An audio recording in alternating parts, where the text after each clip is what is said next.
எல்லாருக்குமே முதன்மையான தெய்வம் அப்படின்னு எதுன்னு கேட்டிங்கன்னா நம்மளுடைய குலதெய்வம் தான். அந்த குலதெய்வம் தான் நம்மளுடைய குலத்தை காக்கக்கூடியது. வாழையடி வாழையாக நம்மளுடைய வம்சத்தை விருத்தி அடைய வைக்கிறதும் நம்மளுடைய குலதெய்வம் தான். எல்லா தெய்வங்களும் கூப்பிட்ட குரலுக்கு ஓடி வந்து வேலை செய்யும். கூப்பிடாமையே வந்து நமக்கு உதவி செய்கிறது யார் அப்படின்னா குலதெய்வம். எப்படி நம்மளுடைய பெற்ற நமது தாய் தந்தையர் நமக்கு ஒரு பிள்ளைக்கு ஒரு பிரச்சனை அப்படின்னா காதில் கேட்டவுடனே ஓடி வந்து அந்த இடத்துல நிற்கிறாங்க பார்த்தீங்களா, அது மாதிரி அந்த தெய்வம் குலதெய்வம்னு சொல்கிறது.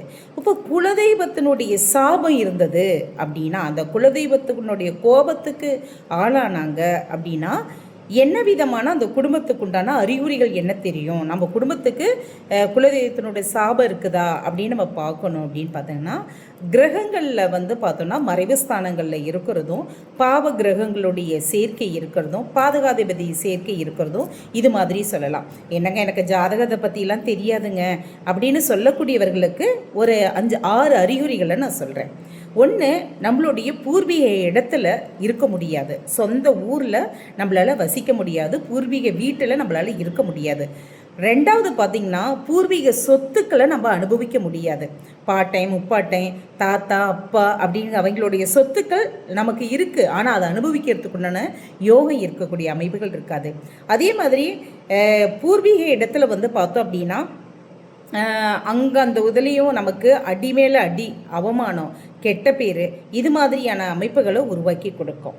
வியாபாரத்துலேயும் வந்து நிறைய பிரச்சனைகளை, தோல்விகளை, லாஸ், நஷ்டங்களை நிறைய சந்திக்கக்கூடிய ஒரு அமைப்பு. தொழிலாக இருந்தாலும் சரி, உத்தியோகமாக இருந்தாலும் சரி. உத்தியோகம் நிறைய சீக்கிரம் அமையாது, அப்படி அமைஞ்சாலும் அதுலேயும் 1008 பிரச்சனைகள் வரும். இது மாதிரியான ஒரு அமைப்புகளை உருவாக்கி கொடுக்கும். அடுத்தது பரம்பரையாக நோய் தாக்கம் அந்த குடும்பத்துக்கு இருந்துக்கிட்டே இருக்கும். ஏதாவது ஒரு நோய் வந்து அடுத்தது கண்டினியூவாக அப்படியே தொடர்ந்துக்கிட்டு வர மாதிரியானது இருக்கும். அது மட்டும் இல்லாமல் நாம் தொடர்ந்து முன்னேற முடியாமல் ஏதோ இருக்கிற என் லைஃப்பில் உயிர் மட்டும்தாங்க இருக்குது அப்படின்னு, அதே மாதிரி புத்திர பாக்கியத்தில் தடை ஏற்படுத்துறது, அந்த குழந்தை வந்து கரு உருவாகி களையிறது அல்லது பிறந்ததுக்கப்புறம் இறந்துடுறது, இது மாதிரியான ஒரு அமைப்பு. இன்னொன்று பார்த்திங்கன்னா வீட்டில் வந்து முதிர் கன்னிகள் அல்லது கல்யாணம் ஆகாத பசங்க திருமண வயதை தாண்டி இருக்கக்கூடியவர்களாகவும் இருப்பாங்க.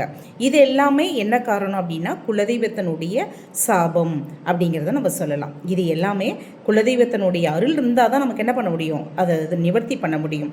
அவரவருடைய ஜாதகத்தில் குலதெய்வத்துக்குண்டான நிவர்த்தி ஸ்தானம்னு இருக்குது. எந்த இடத்துல என்ன போய் பண்ணணும் அதை நிவர்த்தி பண்ணணும்னு இருக்குது. மேலும் தகவல்கள் பெறணும் அப்படின்னா நம்மளுடைய நம்பருக்கு கான்டாக்ட் பண்ணுங்கள். கண்டிப்பாக உங்களுக்கு உண்டான வழிகாட்டுதல் வழங்குகிறோம். நன்றி, வணக்கம்.